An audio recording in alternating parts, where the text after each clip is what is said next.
Greetings. In this video, we're going to take a look at some of the ideas that we have around Bible study and artificial intelligence. And we're going to break it down into three parts. We're going to have some comments about a survey we put out last month in our Bible Analyzer newsletter, and we'll look at the results of that. We'll give you a brief outline of how artificial intelligence can work in Bible study. And then we'll give you a short demonstration of how our new tool that we're working on, called Semantic Explorer, how that will also work and how it could be used in Bible study and some of the concepts and results that you can expect from it. First of all, let's take a look over here at the results of our survey. This is an aggregate summary of 150 results received from the survey that we put out last month in the newsletter. We sent out about 7,500 emails, and 150 responded, which I guess that's about typical. But 85% of you or more realize that there are benefits to AI usage in Bible study, and many of you, 68%, use AI presently in one form or another. 88% of you would very much prefer to use it offline, and some of the reasons for that are obvious. Offline is you're not sending any data online for someone to capture or steal or use against you later. And your operating systems, they were mainly Windows and about 10 to 15% Linux and Macintosh. And the RAM and things were just things that I was wanting to, kind of get an idea on to see if some of your systems could actually use a local version of an AI system. A lot of you prefer to have the title search. That is, you would like, if you do use AI, would you like for it to search your library? And then others wanted you to do keyword searches of the Bible, and then others wanted to search your own files. But usually 2 to 1 or more of you wanted to be able to search your library, that is your titles, all of your different books that you have integrated into Bible Analyzer. And many of you, or actually most of you, are very comfortable with AI summarizing data.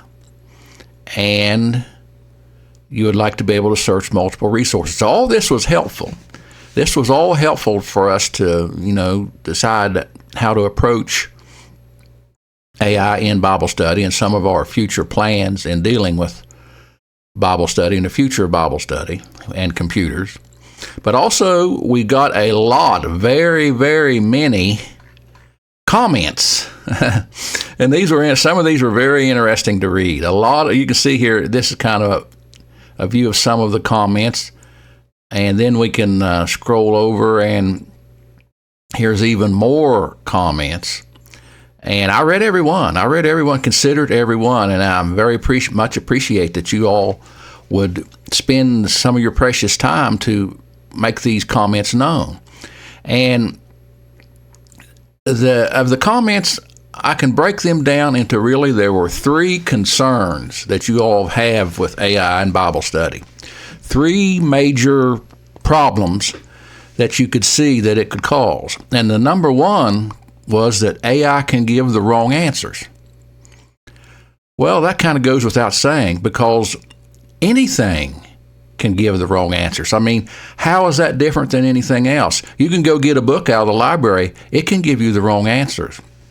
You can go talk to someone you respect or someone you admire. They can give you the wrong answers. Many, many books have the wrong answers in them. And it's not necessarily out of any malice. It's just out of ignorance. I mean, sometimes people think they're giving you the right answer, but they're giving you the wrong answer. I mean, how many of you have gotten wrong advice? The people weren't trying to hurt you. They were just giving you the best that they had at the time, but it still could be wrong. Bad info is everywhere. I mean, the serpent gave Eve bad info. And so this concern about AI giving the wrong answers it's nothing new.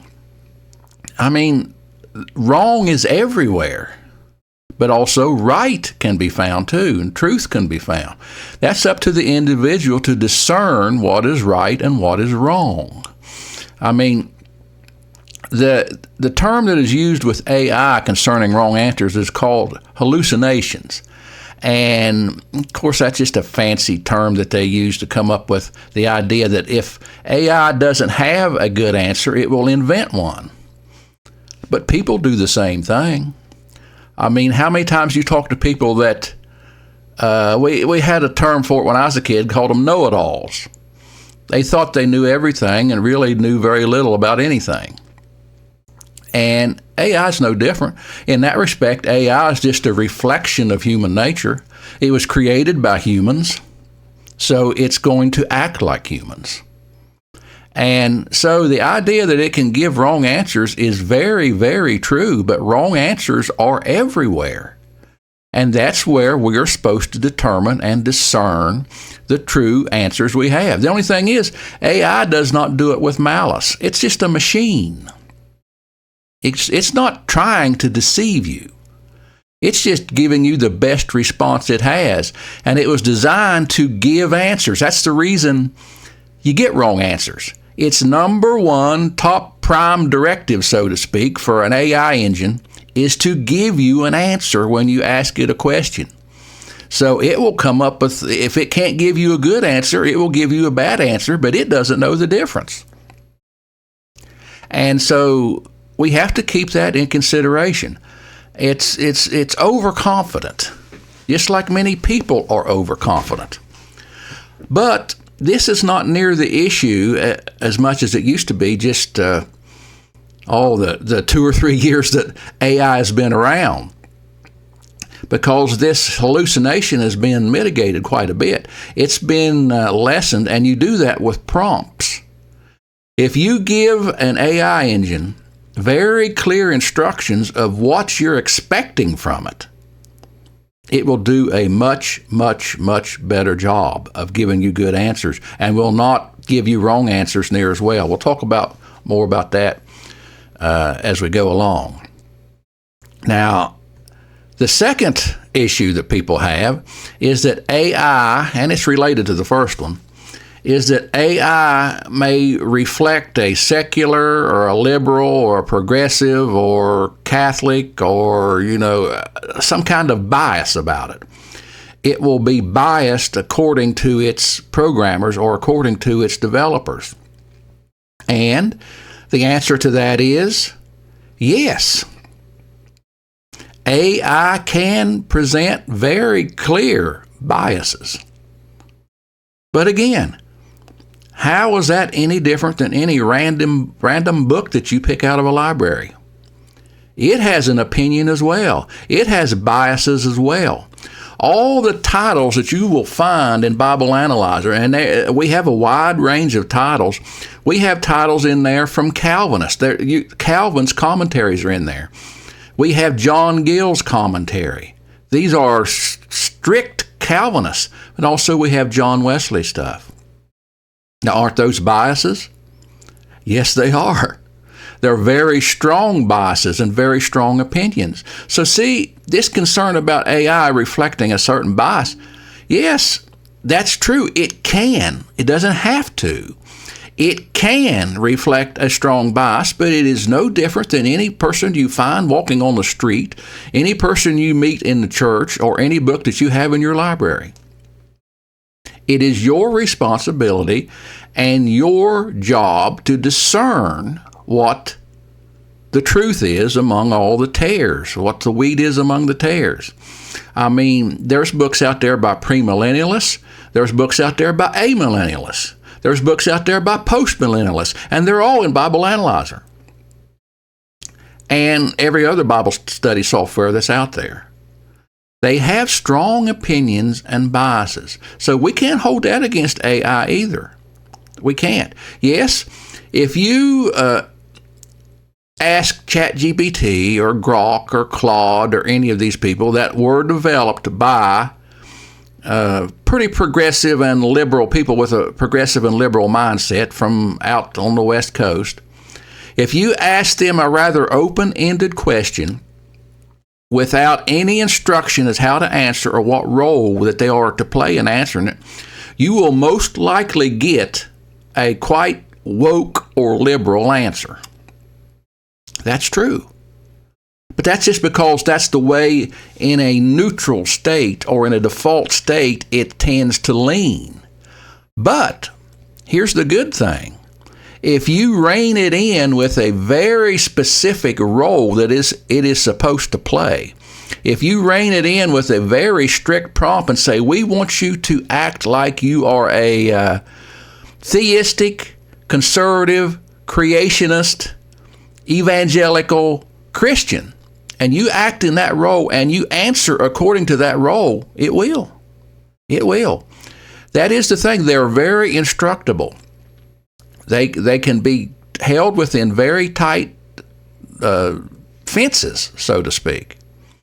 So, yes, they can be biased, but they can also be biased in your direction too.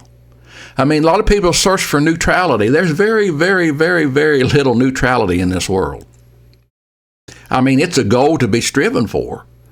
But if you want AI to answer according to your leanings, according to your convictions, that is, if you want it to answer questions not as a Muslim, not as a Catholic, not as a Mormon, but answer it as an evangelical or fundamentalist Christian or something, it will.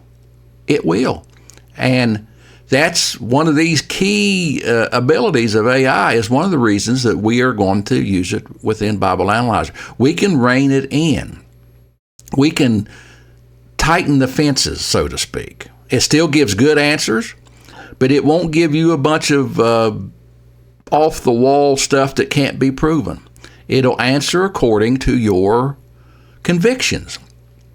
And as you'll see later, we put in a tool in the Semantic Explorer that will let you state what your positions are, and that helps the tool itself develop a better prompt that will answer the questions according to your convictions of what you believe to be true. So, that takes care of two of the problems and questions. The third one, and it's not insignificant either, these are all significant issues that people come up with. The third one is that people they have a desire to protect the integrity of Bible study. That is, there was a significant group of people that are worried that artificial intelligence or technology in general will act as a substitute for personal study and Holy Spirit-led instruction. Now, this is a legitimate concern. They're afraid that people will become over-reliant on technology or over-reliant on AI. And this is a possibility, but you know, there's technology out there that we don't even really think of technology anymore. And that's simply the printed book, the printed word. We think of the printing press and printed books as an ancient art, but it's actually considered modern technology. Even though back in the 14th century when it came about, it's still considered modern technology. In relation to this, let's look at a passage in the Bible. I got to here's Bible Analyzer open on, let's see, we got Deuteronomy chapter 17. This passage always fascinated me, and especially it's very relevant when it deals with technology and how people think about technology and considering the Word of God and how you're supposed to deal with the Word of God. But this deals with the instructions to a future king. The Lord is speaking about, says, you know, when he puts a king in the land, and when it said, I will set a king over me. Well, here's the instructions to that king. It says he'll not multiply wives to himself and all that, so his heart won't turn away. Well, we know how that came about. You know, David and Solomon both multiplied wives to themselves, and that caused them multitudes of problems in both instances. But here is a very significant thing about what the king of Israel is supposed to do. It says, "And he shall be, when he sitteth upon the throne of his kingdom, that he shall write him a copy of this law in a book, out of that which is before the priests and the Levites." Now, that's fascinating. The Lord tells the king, he's mandated to do this. He is told to do this specifically, that when he gets up on the throne, what's the first thing he's supposed to do? Not order this and order that and tell everybody this and, just order people around like kings do. It says that he shall write him a copy of this law in a book. With his own hand, he is supposed to sit down, and you know how long that would take, how hard that would be? He's supposed to write this book down with his own hand on his own paper or parchment. And then, what does it say in verse 19? It says, "And it shall be with him, and he shall read therein all the days of his life, that he may learn to fear the Lord his God and keep all the words of this law and these statutes to do them." He's supposed to write his own copy of the Scriptures, not hire a scribe, not order a scribe to come and do it for him. He's supposed to write it himself, because the Lord knows that then he would have to consider every word as he is writing it. And then he's not supposed to go down to the bookstore and buy his own Bible and say, "Well, I'm going to do this one." No, he is supposed to use his own copy of his own words, or the Lord's words, in his own hand the rest of his life. How many people do you know that have done that? I cannot name one single solitary soul that's ever done that today or any time in the past.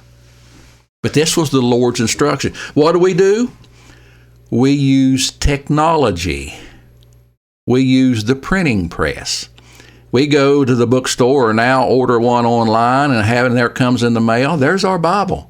Did we have anything to do with it? No, we just paid a few dollars for it. There it is. Did we use our hand and write it down? No, we didn't.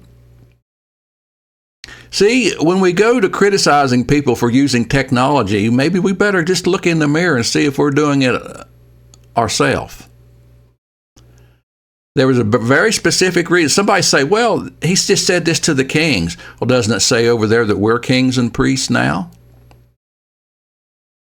I mean, the Old Testament law is fairly equivalent to the size of the New Testament. Have you written out the New Testament in your own hand? And do you use that when you go and preach and teach or whatever? Interesting, isn't it? Interesting, isn't it? Anyway, I'll get away from the rambling about that. But again, tech and AI are merely tools. They are tools that can be used for evil and tools that can be used for good. I mean, you take a hoe. A hoe can be used to raise a garden. A hoe can also be used to kill a person. I mean, books can be used to build people up and to edify people. Books can be used to tear people down and get them to think of evil and sin.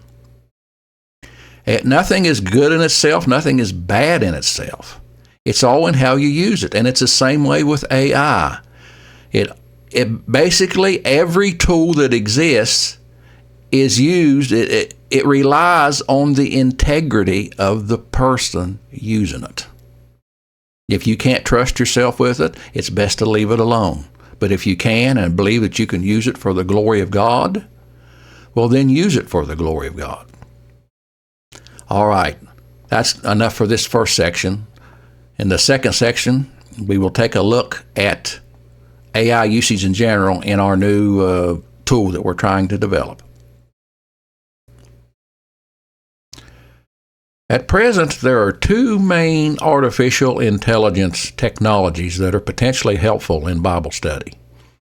Now, with the rapid change of AI technology in recent weeks, months, and years, this could change in a matter of weeks because they're advancing rapidly in what they're capable of doing. But present time, these two are the best for Bible study. The first one has to do with what's known as a vector database, which is the basis of a semantic search. Now, the term semantic, you probably already realize, semantic just speaks of the relationship between words. And when you're searching for text, it has to do with the relationship between words to each other, or their relationship in meaning. That is, a semantic meaning means words have a similar meaning. Now, this is to be opposed or in contrast to what's known as a lexical search or a keyword search. Say, for instance, here in Bible Analyzer, we searched for the word soul. And how that worked was, that's a lexical search. It searches for the actual string. That is the characters, S-O-U-L. So it goes through the text and looks for an S, and goes through and looks for an O, and so forth. That's pretty straightforward. And that's been the main method of searching ever since computers came out, was this lexical or keyword search. Even a sophisticated regular expression search, which is more of a pattern searching, which can substitute letters and characters within a search, it is still a lexical-based search. But a semantic search, the words don't even have to be the same in shape or form. They just have to be similar in meaning, and that's key. Now, the word meanings are determined by an AI model, and this is called an embedding model. And let me give you a little example here of what a model will produce. Here is just one of many examples. So you can scroll this page, and there's countless different examples of what's known as a vector database.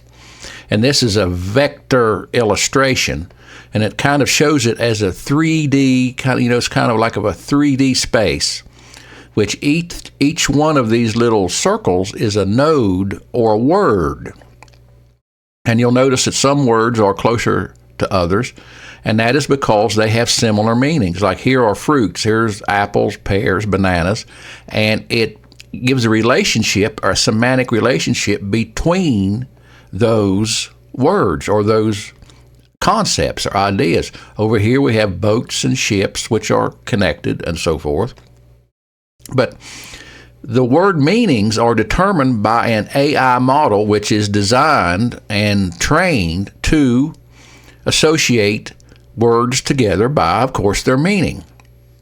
It knows that water or sea or rain or ocean or river and so forth, creek, they are all related terms and varying degrees.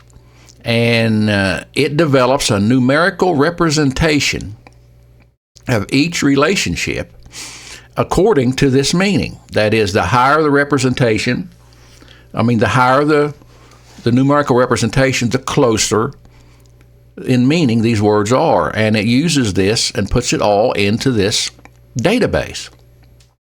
And these are many millions of nodes on many layers and dimensions. So these, like I say, this concept is simple to understand, but it's very, under the hood, it is very complex. Say, for instance, once you take a Bible verse, say you take a Bible verse and you run it through the embedding model, the embedding model will look for all the words and find what they are similar to and give each word a rank, but then more than that, it gives each word or each verse a score. And it says this verse or this chunk of text has this score when it combines together all of the different elements in that verse. And then when you enter a query, that is, you enter a search query, a natural word query of any type of query into the system, it converts your question also into this vector database using the same model, and then matches what your query is against each and every one of the verses or the chunks or the paragraphs, however you have it divided up in the Bible text. and finds the ones that most closely match, and those are your semantic searches.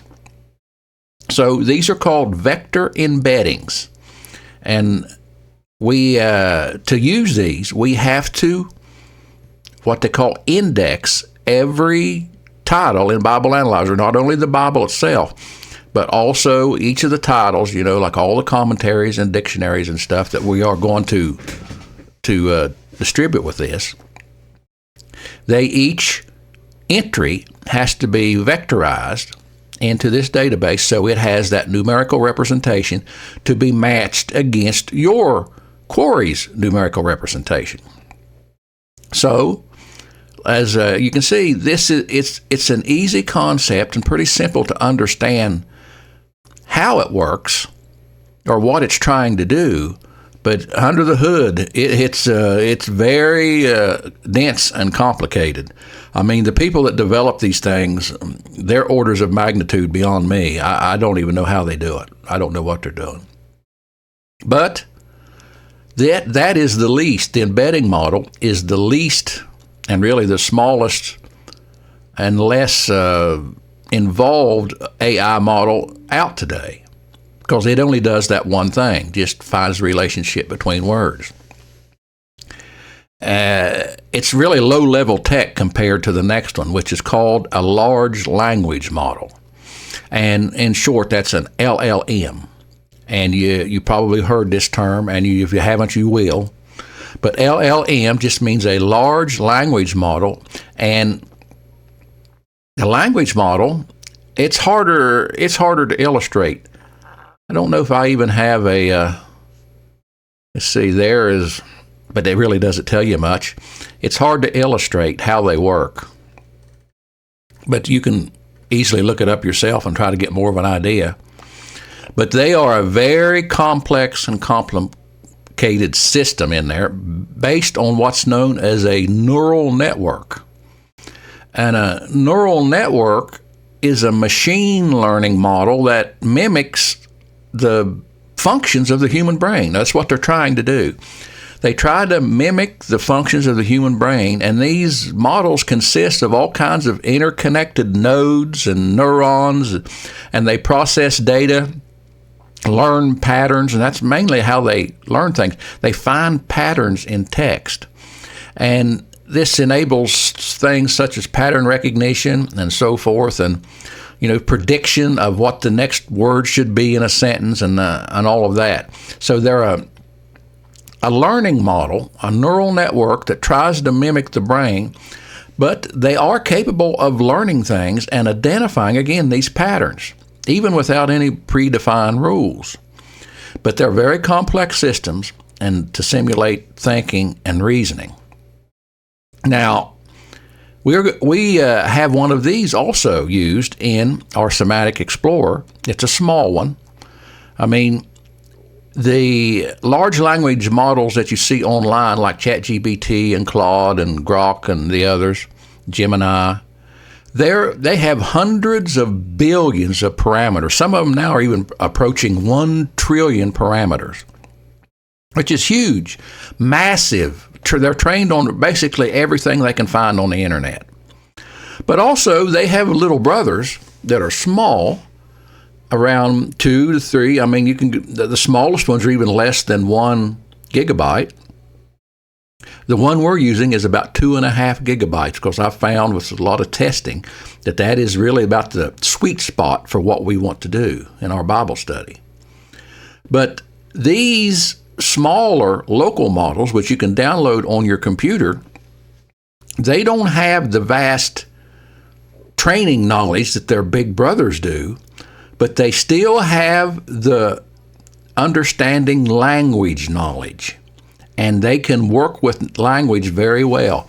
They can understand what you're trying to say, and they can respond and reply back with a response that is relevant to what it is you're trying to say.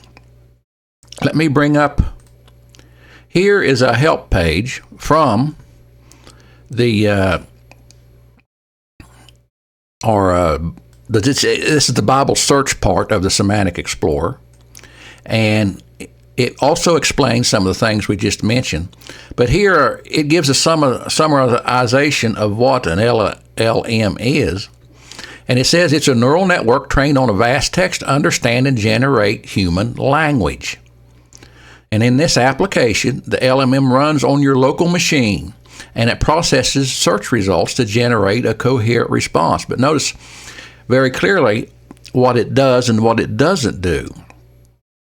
It does not access its training knowledge to answer the questions. See, that's key. If we use such a small model as this for its own knowledge, we're liable to get anything. It doesn't even know what John 3:16 is. You could ask it what John 3:16 is. It will give you a response, but it might have the words out of order. Or it might have a combination of 3 or 4 different versions. It might have, you could ask it what city is the Eiffel Tower in, and it might say London or New York City. See, it gives you an answer, but because its knowledge set is smaller, it can't give you a right answer often. But we're not asking it. We're not using it for that. We are using this LLM, the small one, for one specific purpose, and it's very good at that. That is to process and understand language. It can understand language and process language from results that it is given. So it does not access its own training knowledge to answer questions. It does not know Bible verses from memory. It does not inject theological interpretations beyond the source material. And here's what it does. It uses its built-in language understanding capabilities to read and interpret the retrieved verse text. It compiles concepts from the provided source data into coherent summaries.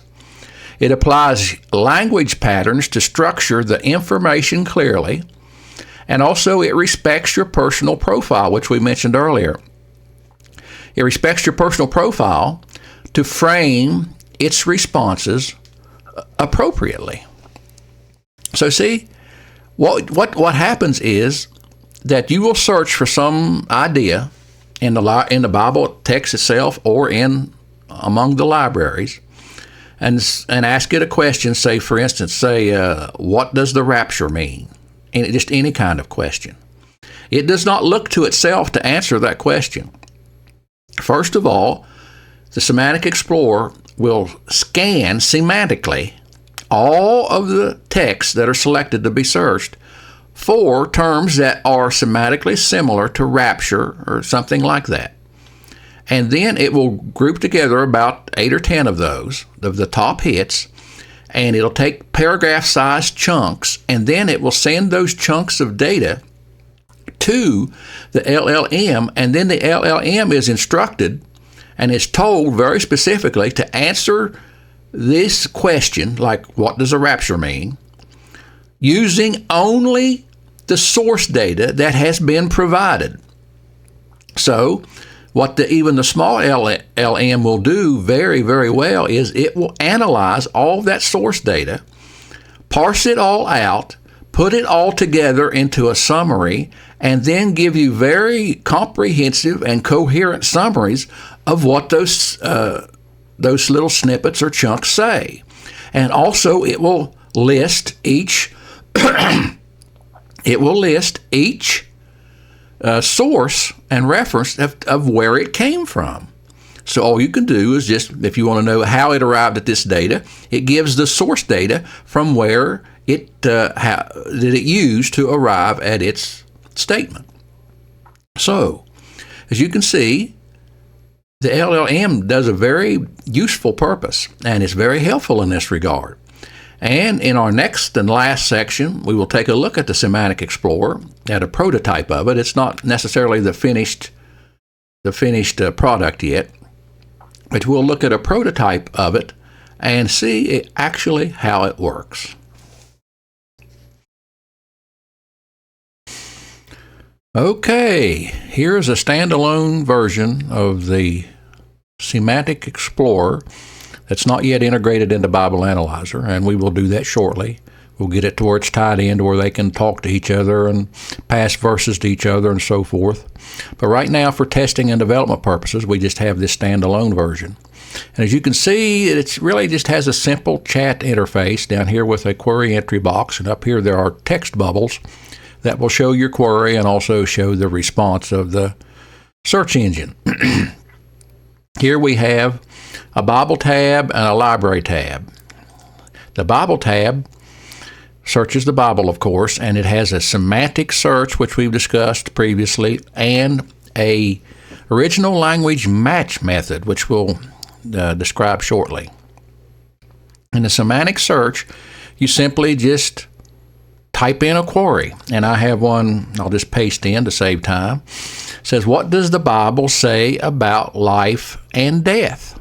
Just a natural language question that you just type it in as you think of it, then just hit enter the send key, and you'll see instantly it pops up, and it gives you 12 verses. So then life worketh, or death worketh in us, but life in you. So see, it brings up semantically what matches your query the most. And it just goes right on down. We have death and life and death. Life is good, death and evil. It says, so it's found all of these in a semantic sense. Now, one thing I want to also emphasize about this is this searched the whole Bible because there was nothing in there to limit the search. But say, for instance, we want to change that. Let's paste this in and said, what did Jesus say? It says, what did Jesus say about life and death? And you'll notice it's all red letter verses because it's filtered itself. It's found the word Jesus and says, well, we only want to look for the words that Jesus spoke. And you can do this with any of the major names in the Bible, Moses, Jesus, Paul, David. See, David didn't even write any books. I mean, there's no book of David, but he wrote a lot of Psalms, so it will search the Psalms where David's the author and other things like that. So this is a really helpful way to search. Now, you can also do this on a paragraph level. Let's click paragraph level. Let's click here and let's copy this last one and do it again. And you'll notice that it brings up entire paragraphs. And they may not be exactly the same verses as you had before because these paragraphs as a whole may have a different semantic match to your query than these do. So sometimes it's very helpful just to search by paragraph, and you may find more of what you're looking for than you will just by searching the verse. But you'll notice every one of these paragraphs have red letters in them. That means that Jesus was speaking those. Let me show you another, the power of the semantic search here. Let me do one here. We'll do this one. What does Paul say about hell? Now, most of you astute Bible readers will realize that Paul never mentions the word hell. Not in all of his 16 books, he doesn't mention it. So if you do a search for this in Bible Analyzer, the books of Paul for hell, well, you're not going to come up anything. What happens here? Let's go back to verse mode. We'll click it. And notice, whose end is destruction, whose God is their belly, whose glory is their shame. Notice, it's speaking about destruction and sorrow and all of that for the wrath of God revealed from heaven. So see, even though the word hell is not there, concepts that are related to hell are there, such as destruction, sorrow that works death, wrath of God, destruction, misery. So see, this is where semantic search is really helpful because it brings up, again, as we all know now, similar verses with similar meaning. Now, you see these other buttons, a query expansion. What that is, you do not need to use that all the time. That might be if you're not finding exactly what you're looking for. What it will do when you click that, it will make a couple more queries that are semantically similar to your query with just different words and search with those as well. And that way it may bring up more relevant hits to what you intend to search for. That's just something you experiment with and you can try to see if it helps. Then we have our Summarize button, and this is the important button for LMM inference or LMM summaries. And what it will do, it will take these texts or these paragraphs of these texts and summarize them into a coherent and comprehensive statement. Now, let's do this again. Let's click down here, and we'll paste it. What does Paul say about hell? You'll notice that the display will come up a little different. It's generating a response, and the little typing indicator shows it's thinking, and now you'll see that it's starting to stream print. This is the LLM giving its response to the verses that it was sent. And I will show you how the verses were sent in just a moment. And you can see this is going at a pretty good clip. I mean, it's really about reading speed. And this is the most heavily system intensive part of the whole search method because it's working pretty hard. When this is happening, your computer is working hard. I mean, I've got 28 cores on my computer, and it's using about all of them. So if you have a little older computer, this may be a little slower, but it will still come along. And if you have a fairly recent computer, it should work at about this speed. But it's given us a very coherent summary and analysis of these verses, and you can see how it starts off. The excerpts offer a strong portrayal of God's judgment and the consequences of rejecting Him. So it says, therefore, based on these scriptures, a biblical understanding of hell is not simply a place of torment, but represents a state of complete and irreversible separation from God's presence and favor. And what it does, it derives a lot of these things from these source chunks. Now let me click this. I'll have to change something to where you can see them because there, you can see them now. But these are what was sent to the LLM. See, it didn't just send the verses. We have it designed to where it will send the paragraphs. And that gives the LLM a much broader context to draw from. And so it's got all these paragraphs that are around the verses, that the verses are found in, to use as data to be able to formulate a much more valid and usable response. Now let's go back to the Explorer. And now this copy prompt button, what it does is you copy that, it will copy all of these source chunks and a prompt, which you can paste right into an online, ChatGPT or Grok or any of them. You can paste it right in with the verses and ask it for an answer as well. So if you don't like this one, well, then you just paste this prompt into there, and it will give you an answer restricted to only use the source data as its sources. So it won't think for itself. And down here, later, these will be tied into Bible Analyzer. You have a list of all the sources here, and you'll notice up here you have the little indicators, and it's telling you which of these sources it's using. There it used number 4, there it used number 2, there it used number 1, and so forth. So this is how the Semantic Explorer works. You can search to your heart's content, you can summarize till you're blue in the face, but it's got a lot of potential and a lot of usefulness, I believe. Now let's take a look at the match method.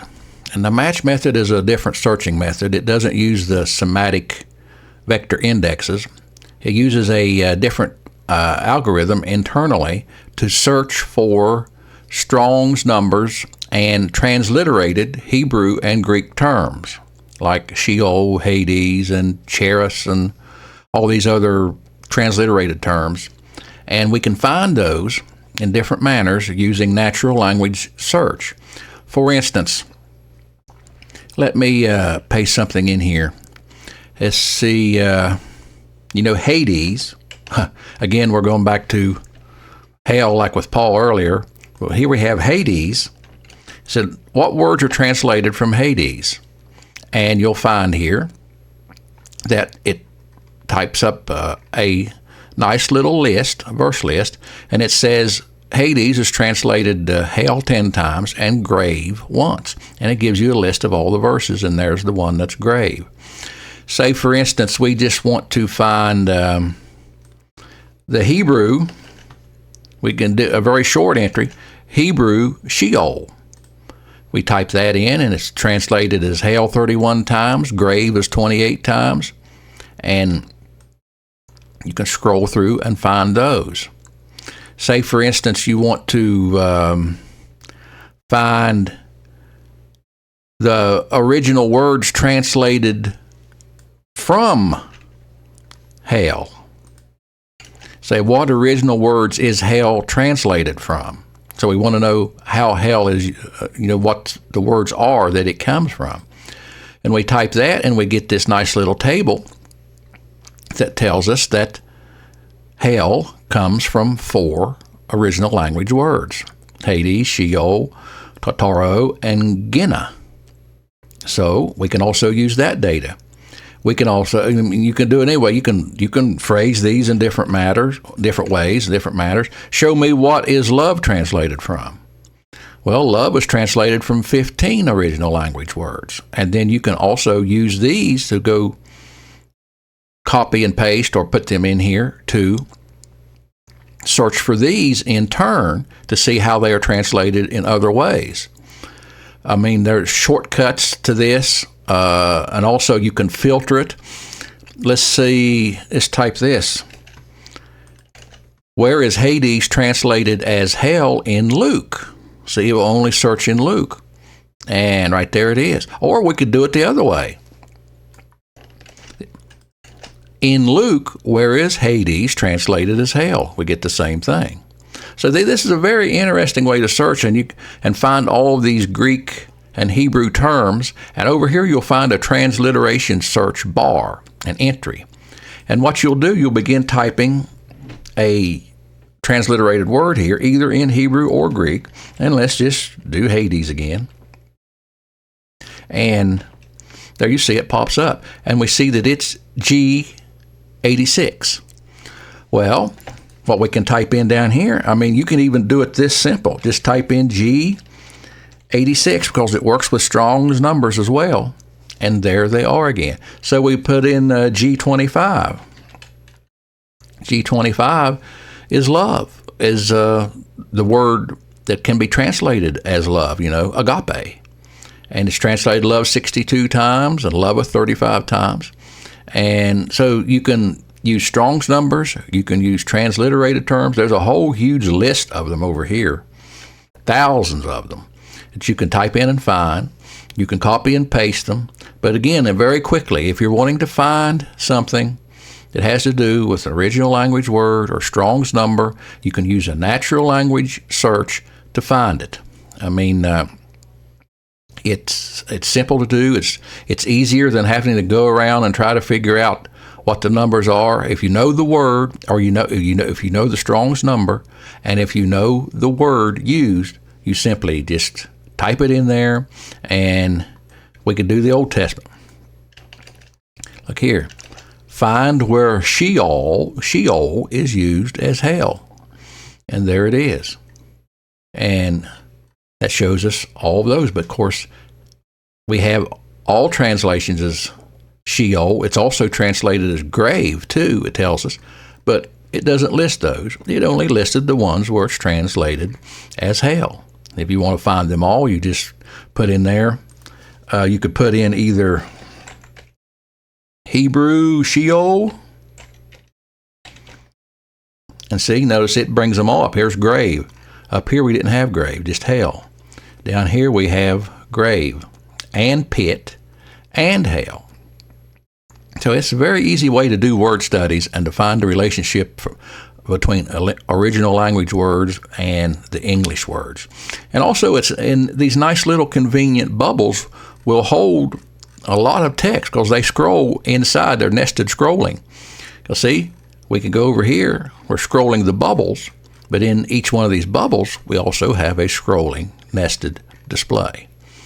But that's the features that we have for the Bible search method, the semantic and the original language matching.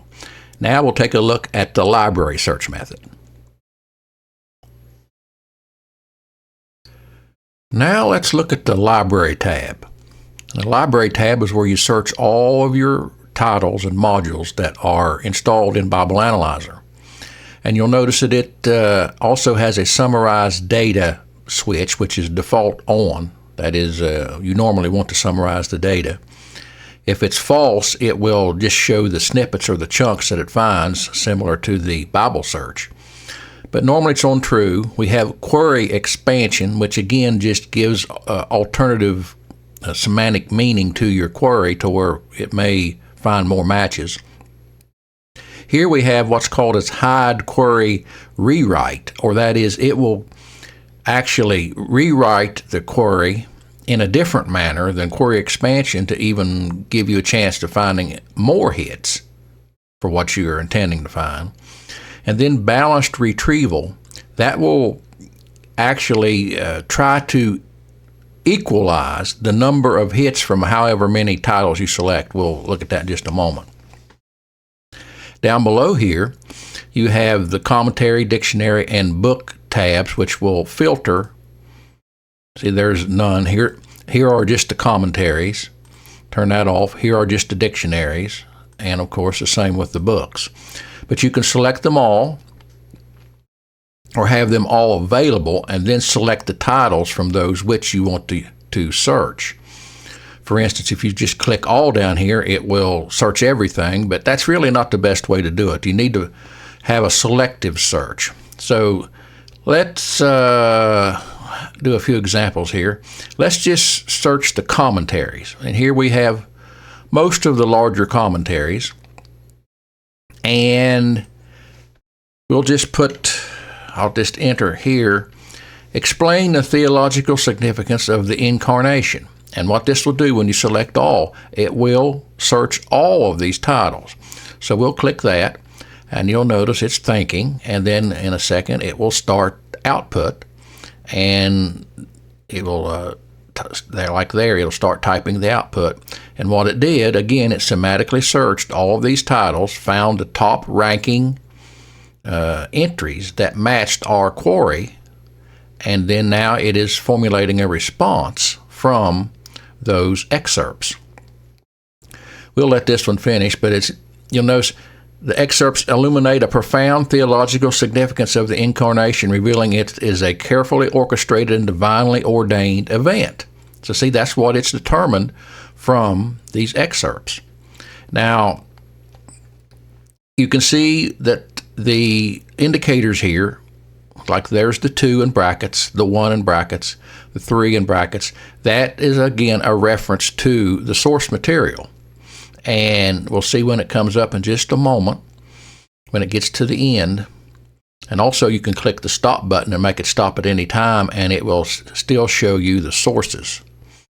But when it gets to the end, right here, we see the sources that were selected. The Biblical Illustrator, Lang, Tyndale Notes, Lang, and and some more Biblical Illustrator. So that's where it got its results. And it gave a good answer. Here's the chunks. You can't see those because of the way the recorder is. But the chunks are there, and also you can copy the prompt. And there's also another way that you can do these searches. You can select just one, for instance. Let's click none here. Now let's click Matthew Henry. And let's just see, let's ask it, what does Henry say about prayer? We click that, and it will only examine the Henry title. And we won't let it go through the whole response, but you'll notice that this is very specific to him. It says Henry's examination of prayer reveals several key points. So again, this is a very helpful, I believe, in studying the scriptures. We'll stop that one. You'll notice every one of the references was from the Henry commentary. Now, even more than that, what you can do. Let's select 2 or 3 of these. Here's a John Calvin, Lang, and Linsky. Let's have it do a comparison. Compare Calvin, Lang, and Linsky on predestination. We click that. It thinks a little bit. It's retrieving these snippets, the chunks, and now it's putting out its output, its summary. And there's a considerable amount of scholarly debate surrounding the concept of predestination. Yes, there is. But it gives you what Lang thinks, Linsky thinks, and Calvin thinks from the snippets that it gets. We'll stop that one too. But there's another thing that you can do with these, the library search, and with these commentaries. Say, for instance, let's just select them all, and let's ask them to compare the views on John 3:36. See, we've got a verse reference in there.